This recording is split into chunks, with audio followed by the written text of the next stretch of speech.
if we're going to, I believe, if you're going to engage in the discussion of depression, I believe it's more about dealing versus deliverance. Being in church, it's easy to talk about being free from a thing or free from something. But if you really look at it for what it's worth, depression is similar to anger. I believe you never really get rid of anger, but you have to learn how to manage it. Or lust. Lust is something you never really get rid of. You just have to learn how to manage it. When dealing with depression, I believe I've seen over the years counseling, dealing with people that depression can be suppressed for a season. It could, and then something can come and just trigger it, and you be right back to, or right back in a depressed position or a depressed state. I believe that you just have to learn how to deal with it. I believe you have to learn how to manage it. If I was to give this some corny title or something, I would call it depression management, because I believe it's something that is very active in believers and Christians. It's something that's very relevant. It's something that is an issue that people honestly deal with. And at the end of the day, I've watched people praise God and do all the things that they do and then turn right back around and be depressed. I've watched people be up one minute and totally down the next with depression. It's certain things that happen that trigger depression. Words can trigger depression. Someone can just say one thing to you and it triggers depression. I remember one time someone had asked me for some potato chips, and they had ate all my potato chips, and I said, wow, man. I said, you just ate all my potato chips. You just greedy. I said, that's why you're gaining all that weight, because you're just greedy. And then I looked up and that person was just crying. And come to find out, the words I said, you being greedy, had triggered depression. They had already been battling with their weight. They had been battling with the way they were eating. And then I said, you're being greedy. And just those words alone triggered that depression to come right back. So I believe when it comes down to being a believer, you trust God and you believe God that He can free you from anything. But what we want to talk about is dealing with depression. I think it's real. I think it's in the church. I think it's important for us to discuss it. So the question is, in regards to depression, are you delivered or are you dealing? Let's talk about it. A lot of times people think they're crying because of the victory of it, right. When they're actually crying because they're still depressed about it. Right. You know, you could actually be walking in victory and still be dealing with depression. Right. And I think that's where everybody misses it. I think it's something that you have to learn how to manage. Right. You have to learn how to take control of it. You have to learn how to walk in dealing with it the right way. And in that particular case, I think dealing becomes deliverance. Yeah. Knowing how to manage it. Dealing becomes No, I just think for me, like I said, I didn't realize that I had even had that, and I might have suffered with it as a child, but didn't know what it was. A year and a half after my dad passed, and they, somebody had said you should go speak to a counselor because I was having ups and downs. And when they said, they give you this exam and you got to, fill out all this stuff or whatever, and they said you have depression, I was like, no, I don't. Because in my mind, depression was, I have to be on medication, I can't get out of bed, right. I can't function. And so to me, I just never acknowledged even how the depression affects me, because I didn't have an understanding of the different levels of it or what it looked like. You know what I mean? Right. Wow. That's interesting. It's real though. I think this is something that everybody can take part in. I mean, let's talk about it. Log on to the blog. Let's talk about it. Let's talk about depression. Let's talk about it. Let's talk about what are you dealing? How are you dealing with depression? Are you delivered from it, or are you dealing, or is dealing being delivered? Yeah. Let's kind of talk about it. That's what the purpose of this blog is. We're taking a chance. We're taking the time to vent and just tell you how people deal with depression. Let's talk about it.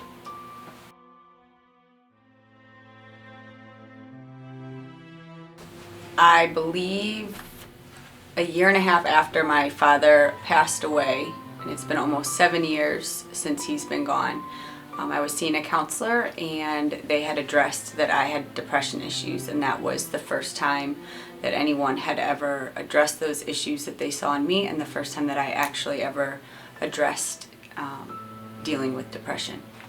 I was introduced to depression when I was in the 8th grade. I struggled with it a lot when it came to acceptance and friends and things like that, but depression didn't really start to take a hold on me until after I got married. I was diagnosed with stage 4 endometriosis, and that affected my ability to bear a child. So I would have to say that I was first introduced to my depression probably after my first heartbreak, just failed relationship, friendship. So yeah, after my first heartbreak. I would say my depression started a while ago, like in elementary school. People used to talk about me all the time, and so like my self-esteem just went like really down, and that's really how it started, and it just kind of grew from there, and it just branched off into different areas. So yeah, it's been my whole life, I would say.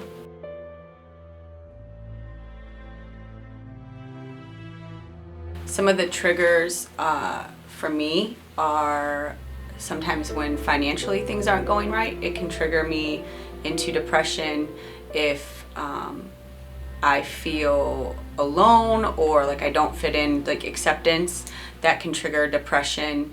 Even if, body issues, so if my weight fluctuates or I don't feel like I'm fitting a specific mold that I should see myself, it can also trigger depression. Some triggers for me can be mostly words or like things that women would say. Sometimes women can say some of the things that could just cut the deepest. For instance, I had a woman come up to me in church and say, "Girl, you've been married for 2.5 years. Why haven't you and your husband got pregnant yet? You need a manual on how to get pregnant?" Not knowing the situation that I was battling with inside. So mostly words. There's a lot of things that trigger my depression. As of lately, it's probably been, I would have to say, holidays probably. Just places, really, just being in places that remind me of what has me depressed. So for me, it's places, it's being around certain people, going to certain places. A lot of things can really trigger my depression. There are a lot of things that can trigger depression for me, unfortunately. I would say one of them is like somebody, like I love being disappointed in me. Like I'll immediately just beat myself up. Just feel like I disappointed anybody. It's just like, it's awful to me. So that's one thing that triggers it. And then maybe like stuff not going my way triggers it. It's a lot. Oh shoot. Wait, sorry. Can we start that over?